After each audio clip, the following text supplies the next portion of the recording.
Hello everyone, আজকে আমরা বানাবো মাছ প্রিয় বাঙালি টেস্টি দই কাতলা। চলো কিভাবে সেটা শিখে নিই। সবার প্রথমে দেখো, শুকনো খোলাতে আমরা শামুরিচগুলোকে ভালো করে ভেজে নেব। ফ্লেম কিন্তু খুব বেশি রাখবে না, নয়তো শামুরিচটা কিন্তু জ্বলে যাবে। এবার দেখো শামুরিচটা ভাজা হয়ে গেছে। এবার সাবধানে আমরা শিলনোড়াতে ভালো করে এটাকে গুঁড়িয়ে নেব। শামরিচটা গুঁড়িয়ে আমরা এক সাইডে রেখে দেব।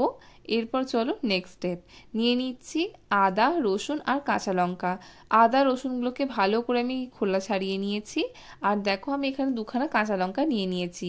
এগুলোকে ভালোভাবে থেঁতো করে আমি এইভাবে শিলনোড়াতে ভালোভাবে বেটে নিচ্ছি। যাদের কাছে মিক্সি আছে তারা মিক্সিতে ভালোভাবে বেটে নিও। এবার এগুলোকে চলো এক সাইড করে রেখে দিই। এবার দেখো নিয়ে নিয়েছি চারমগজ, কাজু বাদাম আর নিয়ে নিয়েছি পোস্ত। কাজু বাদাম আর চারমগজটাকে আমি একটু জলে হালকা ভিজিয়ে রেখেছিলাম। ভিজিয়ে রেখে তারপর কিন্তু এগুলোকে ভালো করে বেটেছি। সমস্তটাকে দেখো ভালো করে বাটা হয়ে গেছে।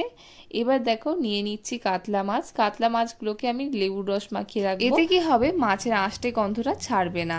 এবার দেখো আমি নুন দিয়ে দিচ্ছি। নুনটা দিয়ে ভালো করে মাছের গায়েতে লাগিয়ে দেবো। আর হ্যাঁ, মাছে কিন্তু হলুদ দেওয়ার কোনো প্রয়োজন নেই।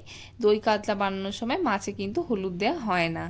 ভালোভাবে দেখো মাছগুলোকে নুন লাগানো হয়ে গেছে। এবার মাছগুলোকে সাইডে রেখে দেবো। এবার আমি নিয়ে নিচ্ছি দুখানা পেঁয়াজ। পেঁয়াজগুলোকে দেখো গ্রেটারের মাধ্যমে ভালো করে কিন্তু আমি গ্রেট করে নিয়েছি। এবার কড়াতে দিয়ে দিচ্ছি তেল। কড়াতে তেল দিয়ে মাছগুলোকে আমি ভেজে নেবো। বাবা রে, মাছটা দিতেই এমন জোরে তেল ছিটকাতে শুরু করে দিয়েছে, তো আমি লিটারেলি সরেই গেলাম। তো এরকমভাবে সাবধানে মাছগুলোকে দিয়ে দেবে হাত বাঁচিয়ে, কারণ মাছ ভাজার সময় এত তেল ছিটকায় কি বলবো। দেখো মাছগুলোকে ভাজা হয়ে গেছে, এপিট ওপিট একদম ভালোভাবে ভেজে নিয়েছি। তো কড়া থেকে মাছগুলোকে আমি তুলে নিচ্ছি ভালো করে। মাছগুলো দেখো ভাজা একদম কমপ্লিট হয়ে গেছে। এবার লেফট ওভার তেলের মধ্যেই আমি দিয়ে দেবো পেঁয়াজ বাটা। আমি দুখানা পেঁয়াজ বেটেছিলাম না, গ্রেট করেছিলাম। তো সেই গ্রেট করা পেঁয়াজগুলো দিয়ে দিয়েছি। দিয়ে ভালো করে দেখো পেঁয়াজটাকে আমি কষিয়ে নিচ্ছি এইরকমভাবে তেলেতে। পেঁয়াজটা দেখো দেওয়ার পর পেঁয়াজটা হালকা ভাজা হয়ে গেলে আমরা এবার এর মধ্যে দিয়ে দিচ্ছি আদা, রসুন, কাঁচা লঙ্কা বাটা, যেটা আমরা অলরেডি আগে থেকে বেটে রেখেছিলাম সেটাই এর মধ্যে দিয়ে দিলাম। দিয়ে সমস্তটাকে ভালো করে মিক্স করে নেবো। এবার এর কাঁচা গন্ধ চলে গেলে আমরা এখানে দিয়ে দিচ্ছি চারমগজ, কাজু বাদাম আর পোস্ত বাটাটা। সমস্তটা দিয়ে দিয়েছি। দিয়ে ভালো করে এটাকে আমরা খুন্তি দিয়ে মিক্স করে নেব।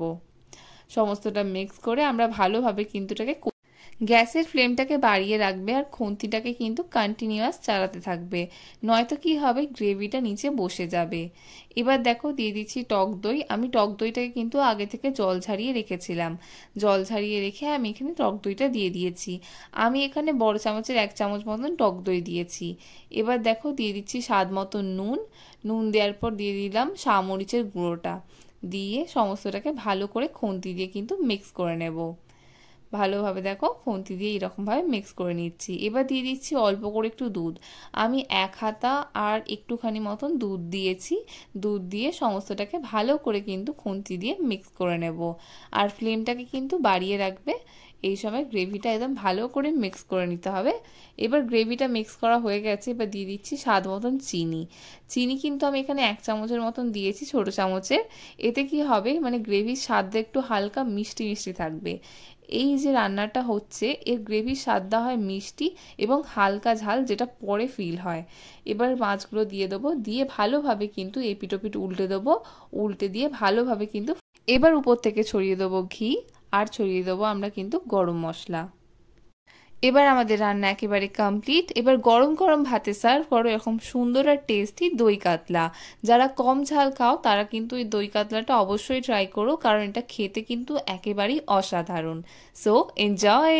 এবার তোমাদের একটা ছোট্ট কাজ, চটপট যাও ইউটিউবে সার্চ করো ফোরন বলে, সাবস্ক্রাইব করে বেল আইকনটা ক্লিক করতে একদমই ভুলো না, যাতে আমাদের নিত্য নতুন রান্নার নোটিফিকেশন তুমি সবার আগে পাও। আর তুমি যদি আমাদের ভিডিও ফেসবুকে দেখে থাকো তাহলে আমাদেরকে ফলো করে দিও। And don't forget to like, comment and share. ইতি তোমার ফোরন। বাই।